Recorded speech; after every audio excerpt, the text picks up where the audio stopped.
नमस्कार। बहुत दिन से सीजेपी प्रोटेस्ट चल रहा है। आज 30 दिन हो गए सीजेपी प्रोटेस्ट को। मैंने सोचा कि आज मैं भी जाके देखूं क्योंकि एजुकेशन एक ऐसा मुद्दा है जो मेरे दिल से बहुत करीब है। और मैंने हमेशा सिर्फ एक ही बात बोली है कि the only thing that can make India a Vishwa Guru is education. और इस मुद्दे पे बहुत कम बात होती थी। तो मैं सीजेपी को सपोर्ट नहीं करता, मैं किसी भी तरीके की किसी भी वायलेंस को सपोर्ट नहीं करता, बट हाँ, कुछ चीजें हैं जिनके बारे में बात करनी चाहिए। मैंने एक ऑर्गेनाइजेशन बनाई थी 2020 में। उसका पर्पस सिर्फ यही था कि स्टूडेंट के इश्यूज को रेज कर सके। कहीं ना कहीं उस इशू और उस चीज को मैं बीच में छोड़ के अपने प्रोफेशन में बिजी हो गया और उस चीज पे ध्यान नहीं दे सका। लेकिन आज जब मैं प्रोटेस्ट में गया तो मैंने बहुत सारी चीजें नोटिस की। पहली चीज, अगर ये सीआईए फंडेड प्रोजेक्ट एक प्रोटेस्ट है भी तो भी बहुत अच्छी बात है। क्यों? क्योंकि सीआईए ने अगर इस प्रोटेस्ट को होस्ट किया तो वो किया to destabilize the government. But Bharat दुनिया का सबसे युवा देश है और यहाँ का यूथ पागल नहीं है। यहाँ का यूथ बहुत समझदार है। उसने किसी भी तरीके की वायलेंस नहीं होने दी। उसने किसी भी तरीके से मुद्दे से भटकने नहीं दिया। हाँ, क्योंकि ये यूथ है, इसको कुछ चीजों में गाइडेंस चाहिए। बट गाइडेंस देने के लिए बहुत सारे लोग आए, बट किसी ने भी कुछ चीजों को अच्छे से लीड नहीं कर पाया। जैसे कि डिमांड्स।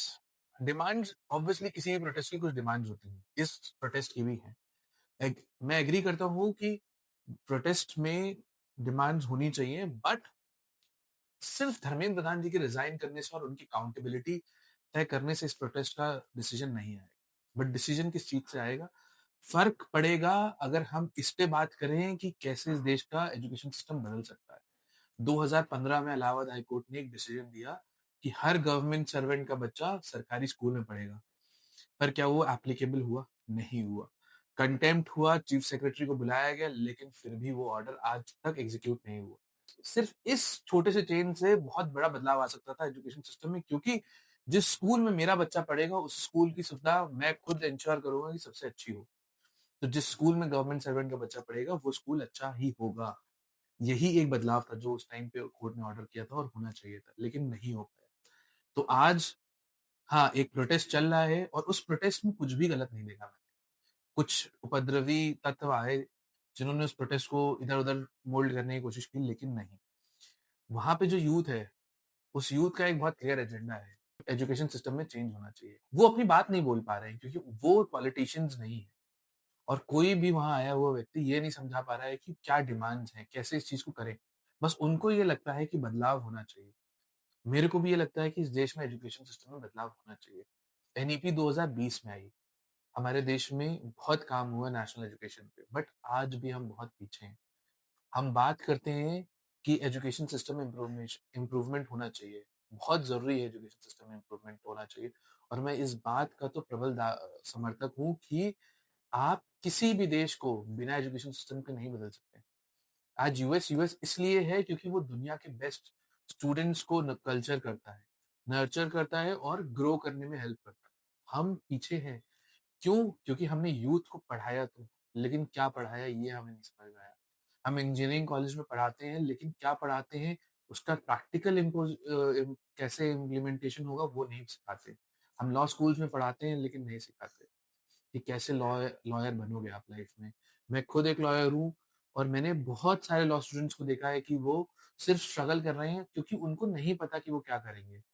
आप बात करते हो कि कॉलेज में एजुकेशन होना चाहिए और इस सब चीज को चेंज करना चाहिए। और कैसे होगा वो चेंज? वो चेंज तभी होगा जब एक बॉडी बनेगी। जिस बॉडी का काम होगा, आज मल्टीपल बॉडीज हैं जिनका काम ये है कि वो बहुत सारे इश्यूज पे काम करें। जैसे कि एनटीए है जिसका काम एग्जाम कराना है, यूजीसी है जो यूनिवर्सिटीज को रेगुलेट करती है। बट कोई भी बॉडी ऐसी नहीं है जो स्टूडेंट्स के लिए बने। एक रूल है यूजीसी का, ग्रीवेंस कमेटी का, बट कितना इम्प्लीमेंट होता है वो? मैंने बहुत बार इस चीज को मुद्दा बनाया, बहुत बार यूजीसी को लिखा है, बहुत बार यूनिवर्सिटीज को आरटीआई के द्वारा पूछा है कि यूनिवर्सिटी में क्या ग्रीवेंस कमेटी एग्जिस्ट करती है? वो बोलते हैं हाँ एग्जिस्ट करती है। बट क्यों हर बार स्टूडेंट्स को रोड पे आके प्रोटेस्ट करना पड़ता है और क्यों हर बार हर मुद्दे को लेकर सरकार के सामने हाथ जोड़ने पड़ते हैं? क्या कोई भी ऐसी संस्था नहीं है जहाँ हम जाके ये बोल सकें कि हमारी ये समस्या है, इसका आप इश्यू सॉल्व करिए? जब मैंने ऑर्गेनाइज़ेशन बनाई थी, मैंने बहुत सारे इश्यूज़ रेज़ किए और उस समय मुझे बहुत अच्छा रिस्पॉन्स मिला गवर्नमेंट से। गवर्नमेंट के पास जब मैं इश्यूज़ को लेके गया, गवर्नमेंट ने रिज़ॉल्व किए इश्यूज़। वो कोई भी गवर्नमेंट हो, स्टेट गवर्नमेंट ना कि सिर्फ बीजेपी की बट दूसरे विपक्ष की पार्टियों की भी सरकारों ने बहुत काम किया उन इश्यूज़ पे। पूरे देश से सपोर्ट मिला, पूरे देश का समर्थन मिला, तो उनका बेनिफिट भी हुआ। तो आज की जो प्रोटेस्ट है, उस प्रोटेस्ट के 2 मेजर नैरेटिव्स होने चाहिए। एक कि हाँ, इस देश में एजुकेशन सिस्टम में बदलाव की बहुत ज़रूरत है और दूसरा नैरेटिव होना चाहिए कि बदलाव कैसे आए। आज मैं इस वीडियो से हर उस इंसान से अपील करना चाहता हूँ जो स्टूडेंट था, है या उसका आने वाली पीढ़ी स्टूडेंट होने वाली है, कि वो ये बताएँ कि इस देश में क्या बदलाव होना चाहिए और कैसे बदल सकते हैं। और ये ऑर्गेनाइज़ेशन जो मैंने बहुत समय से जिस पे मैं काम नहीं कर पाया था, उसको मैं फिर से शुरू करूँगा और हर उस मुद्दे को उठाऊँगा, जो मुसीबत है। ना सिर्फ लॉ स्टूडेंट्स, बाकी पूरे देश के हर स्टूडेंट की हर इश्यू को मैं सुनूँगा। उसपे जो भी बेस्ट पॉसिबल सॉल्यूशंस होंगे या जो भी बेस्ट लीगल रिकोर्स होगा, उस पे काम करेंगे। और ना सिर्फ उस पे काम करेंगे बट बहुत सारी चीज़ें जो हम थ्रू कॉन्स्टिट्यूशन अचीव कर सकते हैं। बहुत ऐसे जजमेंट्स हैं, जो सरकार के खिलाफ हुए। क्योंकि हम सब कुछ बदल सकते हैं, बस इस देश का संविधान नहीं बदल सकते। संविधान ने जो अधिकार हमें दिए हैं, वो हमेशा एग्ज़िस्ट करते रहेंगे। तो बहुत बार सरकार के खिलाफ डिसीज़न सिर्फ़ इसलिए आता है क्योंकि वो जब फैसले लेते हैं, तो वो ये नहीं सोचते कि इस फैसले से किसी का संवैधानिक अधिकार जाएगा। तो इसलिए मैं आप सबसे ये अपील करता हूँ कि आप सजेशंस भेजिए, ताकि उन सजेशंस को लेके कल को हमको कभी भी ये मौका मिलता है कि हम उस सजेशंस को आगे रख सकें।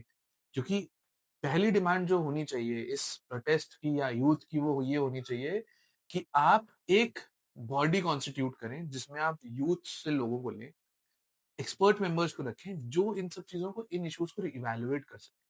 दुनिया में आप भेजिए इस अपने लोगों को ताकि वो समझ सकें एग्ज़ाम्स कैसे होते हैं, कैसे पेपर लीक से बचाया जा सकता है। हम दुनिया के विश्व गुरु ऐसे नहीं बन सकते। विश्व गुरु बनने का सबसे पहला सपना तभी पूरा हो सकता है जब हम इस देश को एजुकेट करें। लिटरेट बनाना नहीं है, साइन करना नहीं सिखाना है, पढ़ाना है। और उसी से इस देश में क्राइम कम होगा, उसी से इस देश में ग्रोथ आएगी, उसी से इस देश में स्टेबिलिटी आएगी, गरीबी दूर होगी। हर चीज़ का सॉल्यूशन सिर्फ़ और सिर्फ़ एजुकेशन है। और इस एजुकेशन सिस्टम को बदल के हम ना कि एक सेक्टर पे फार्मिंग में किसी भी सेक्टर में जिस भी सेक्टर का आप नाम लें उसमें काम कर सकते हैं और दुनिया में सबसे आगे निकल सकते हैं। Thank you so much. धन्यवाद।